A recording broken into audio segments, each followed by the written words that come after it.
सुरक्षा को लेकर यह बैठक काफी अहम है। तो पंजाब में पराली जलाने की तस्वीरें लगातार यहां पर सामने आ रही हैं, जिन्हें हमारे सहयोगी नीरज भी यहां पर दिखा रहे थे।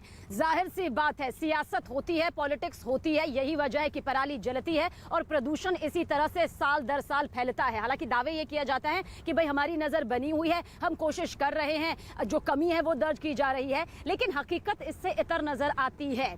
कुछ परसेंटेज को छोड़ दिया जाए अगर कमी के लिहाज से, तो स्थिति बिल्कुल नहीं सुधरी है। अभी भी जस की तस है। वही जहरीली चादर पंजाब से भी सामने आ रही है, पंजाब के कई जिलों से भी सामने आ रही है। इसे पॉलिटिक्स का हिस्सा ही माना जाएगा कि कोई खुलकर इस मुद्दे पर बोलता नहीं है, अपने विचार जरूर रखता है, लेकिन वोट बैंक अंदाताओं का खिसकने के चक्कर में इस मामले को गंभीरता से नहीं लिया जा रहा। किसान इसे मजबूरी बताते हैं, लेकिन सरकार जानती है कि एक बड़ा बजट इसके लिए तय किया गया है। पिछले 4 साल का जिक्र करें तो केंद्र सरकार की तरफ से 2000 करोड़ से ज्यादा का जो बजट है वो राज्यों में वितरित किया गया है, राज्यवार तरीके से बांटा गया है। इसमें अगर पंजाब का जिक्र करें तो 235 जो करोड़ है वो यहां पर पंजाब के लिए 2020 से 21 के लिए महज यहां पर तय किए गए हैं।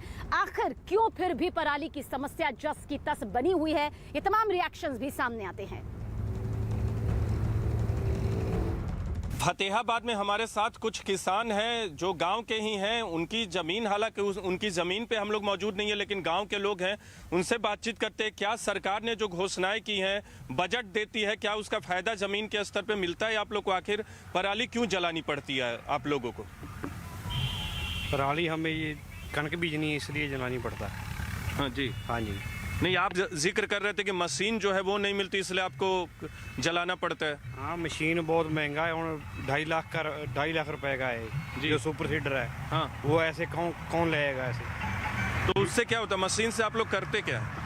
मशीन से वो तो नीचे दबा देती है, जब आएगा तभी है ना, फिर अभी है तो नहीं है ना किसी के पास। नहीं है, इसीलिए जलाना पड़ता है गांव के लोगों को। हाँ जी, इसलिए। और दूसरे किसान से बात करते हैं। आप बताइए कि ये जो जली हुई पराली है, मैं देख रहा हूँ जहां तक नजरें जा रही है पराली जली हुई है, तो ये मजबूरी है या इससे बचा जा सकता है? क्योंकि दिल्ली में प्रदूषण यहाँ की परालियों से होता है, जलाने से। नहीं, ये जी मजबूरी है कि जिवें मान लो डीजल बहुत ज़्यादा महंगा हो गया है, पैली च ਆਪਾਂ ਵਾਹੁੰਦੇ ਤਾਂ ਖਰਚਾ बहुत ज़्यादा आ जाता है।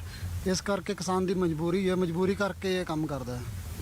तो कैसे आप लोग न जलाएं पराली, वो कैसे हो सकता है? सरकार को क्या करना चाहिए? सरकार को ਇਹਦੇ ਵਾਸਤੇ ਕੋਈ ਮਸ਼ੀਨਾਂ ਦੇਵੇ ਕਿਸਾਨਾਂ ਨੂੰ, ਜਿਹਦੇ ਵਾਸਤੇ ਕੋਈ ਸਾਧਨ ਦੇਵੇ, ਉਹਦੇ ਕਰਕੇ ਫਿਰ ਕਿਸਾਨ ਆਪਦਾ ਪਰਾਲੀ ਨਾ ਜਲਾਵੇ। जी हाँ जी। हमारे साथ दूसरे किसान भी जुड़ गए हैं, यहाँ के स्थानीय हैं। आप बताएं कि जरूरत होती है कि पराली जलाया ही जाए? नहीं, जरूर जलाना तो जरूरी नहीं है वैसा। हाँ, और सरकार इसका कोई ऑप्शन दे ना हमें। हाँ, जिम्मेदार। तो किसान भाइयों से भी यहाँ पर बातचीत कर रहे हैं और तमाम तस्वीरें भी यहाँ पर लगातार सामने आ रही हैं, लेकिन पंजाब के मंत्री क्या कुछ इस मुद्दे को लेकर अपनी बात कहते नजर आ रहे हैं, वो भी आप सुनिए। पिछले साल से 51% कम स्टबल बर्निंग हुई है। एक दिन में स्टबल बर्निंग मुकम्मल नहीं यह प्रोसेस किया जा सकता, लेकिन धीरे धीरे ये समय लगता है, धीरे धीरे हट जाएगी। अगर पिछले साल से 51% कम है, इसका मतलब अगले साल और भी कम हो जाएगी। तो धीरे धीरे स्टबल बर्निंग पंजाब में कम हो रही है। प्रदूषण बढ़ता जा रहा है, पराली इसी तरह से जलाई जाती रही है।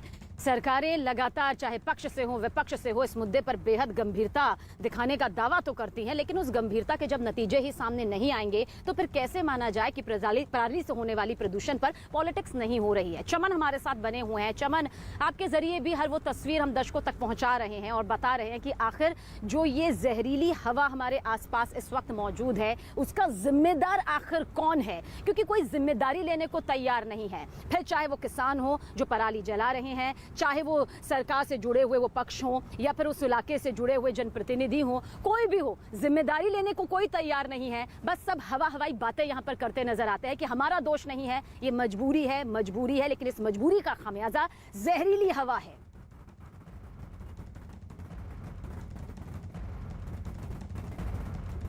चलिए चमन आपके पास आएंगे, आपके पास जरूर आएंगे। और जो मेरे आसपास इस वक्त आप पराली यहाँ पर देख रहे हैं, वो आप देखिए, ये भी जली हुई है। हालांकि अभी बहुत बड़ा हिस्सा है ये भी जाहिर सी बात है यहाँ पर जलाया जाएगा, क्योंकि अगर बुआई करनी है तो इसको भी पूरी तरह से जलाना यहाँ पर होगा। लेकिन ऐसी स्थिति ना आए इसके लिए कदम उठाना बेहद जरूरी हो जाता है। नीरज हमारे साथ बने हुए हैं। नीरज, आप तस्वीरें यहाँ पर दिखा रहे थे पराली को जलाने की, लेकिन हर कोई इस बात को बखूबी जानता है कि अगर पराली इस तरह से जलाई गई और पराली जलाते हुए कोई दोषी पाया गया, पकड़ा गया, तो फिर उस पर जुर्माना लगेगा। एकड़ के हिसाब से हो सकता है 2 एकड़, 5 एकड़, उससे ज्यादा जुर्माना भी तैयार है। इस तरह के एक्शंस नजर आते हैं या फिर कागजी तौर पर सिर्फ मामले दर्ज कर लिए जाते हैं? क्योंकि किसान तो जाहिर सी बात है वो मजबूरी बता रहे हैं इसे, लेकिन कानूनी तौर पर भी क्या तस्वीर नजर आती है? बिल्कुल, किसानों से पूछते हैं, आप लोग जब पराली जलाते हैं तो प्रशासन आप लोग को रोकता है? किसी तरह की कड़ाई होती है? हाँ, रोक देना। रोकते हैं, फिर भी आप लोग जलाते हैं? फिर अनसार दिन ट्रैक्टर नहीं चल रहा। जी बताइए, क्या आप कर? इसकी कोई